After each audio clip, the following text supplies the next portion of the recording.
ఇలాగ సొలొమోను కోసం దావీదు ప్రార్థనలు చేసినప్పుడు ఆ ప్రార్థనలన్నీ కూడా సొలొమోనుకి ఆశీర్వాదకరంగా మారడం మనకు అందరికి కూడా తెలుసు.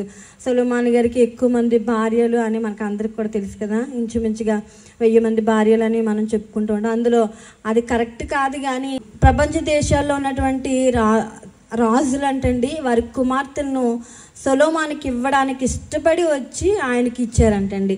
మా కుమార్తె నువ్వు చేసుకోవాలి, మా కుమార్తె నువ్వు భార్యగా స్వీకరించాలని చెప్పి ఆయన దగ్గరికి తీసుకొచ్చి ఆయనకు భారీగా ఇచ్చారు అని దేవుని యొక్క వాక్యం. మన రాజకుమార్తెలు అక్కడ అని మనకు అక్కడ అంటే అంత ప్రివిలేజ్ అతను పొందుకున్నాడు, అతను అంత పేరును అతను పొందుకున్నాడు, అంత ప్రఖ్యాతిని అతను పొందుకున్నాడు. అసలు దేవుడే అంటాడు కదా, నీకు ఇచ్చిన జ్ఞానం కానీ నీకు ఇచ్చినటువంటి రాజ్య పరిపాలన కానీ నీ తర్వాత ఎవరికి కూడా నేను ఇవ్వను, అంతగా నిన్ను నేను దీవిస్తున్నాను అని దేవుడు చెప్తాడు కదా. ఎందుకు దేవుడు సొలొమోన్ని అంత ప్రత్యేకంగా దీవించాడు అంటే నాకు అర్థమైంది ఏంటంటే దావీదు గారు దేవుని సందులో సొలొమోను కోసం చేసిన ప్రార్థనలే అంత ఆశీర్వాదకరంగా అతనికి మారినట్లుగా నాకు అర్థమైంది. అంత మాత్రమే కాకుండా ఆయన అంటూ ఉంటారు కదా, ఇదిగో నీ న్యాయ విధులను నీ నీతిని కూడా రాజుకు నువ్వు తెలియచేయండి అని ఆయన అడుగుతారు. ఎప్పుడైతే దేవుని యొక్క న్యాయ విధులు మనకు తెలుస్తాయో అప్పుడు మనం తప్పకుండా దేవుని యొక్క ఆశీర్వాదమును పొందుకోవడానికి దేవుడు మనకి తప్పకుండా సహాయం చేస్తాడు.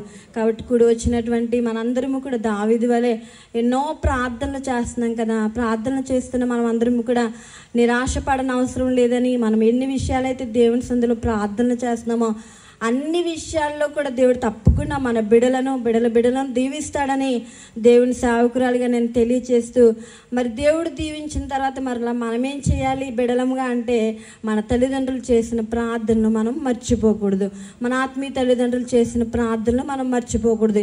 ఇక్కడ సొలొమోను గారు చెప్తున్నారంటే నేను ఇంత గొప్ప రాజునయ్యానంటే గల కారణం ఏంటంటే నా తండ్రి గారు చేసిన ప్రార్థన వల్లే నేను ఇంత గొప్ప రాజునయ్యానని ఆయన మనకి తెలియజేస్తున్నారు. కాబట్టి కూడి వచ్చినటువంటి మనందరము కూడా ఇక్కడ పిల్లలముగా ఉన్న మనందరము కూడా మన తల్లిదండ్రులు చేసిన ప్రార్థనల ద్వారానే మనం ఈరోజు ఈ స్థితిలో ఉన్నాము, ఎంతగా మనం దీవించబడ్డాము అనే విషయాన్ని మనం ఎవరూ కూడా మర్చిపోకూడదని దేవుని సేవకురాలుగా నేను తెలియజేస్తూ, నాకు ఈ అబ్రహాం గారి కుటుంబాన్ని చూసినప్పుడు చాలా సంతోషం అనిపిస్తూ ఉంటుంది.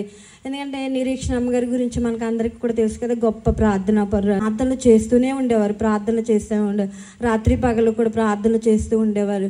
ఆ తల్లిగారు ఉన్నప్పుడు ఇల్లు అయితే మనకు అందరికీ తెలుసు కదా, చిన్న ఇల్లు. ఒక పర్యాయం మా ఇంటిలోనికి మన అయ్యగారు వెళ్ళినప్పుడు ఆ ఇంటి గెడ తగిలేసిందని అబ్రహాం గారు ఇప్పటికీ కూడా ఏడుస్తూ ఉంటారు. ఆ రోజు మా అయ్యగారు వచ్చినప్పుడు గెడ తగిలేసిందండి అని. కానీ ఇప్పుడు చూడండి ఎంత మంచి ఇల్లులను దేవుడు ఇచ్చాడు. ఒక ఇల్లు కాదు 2 ఇల్లులు కట్టుకోవడానికి దేవుడు సహాయం చేశాడు.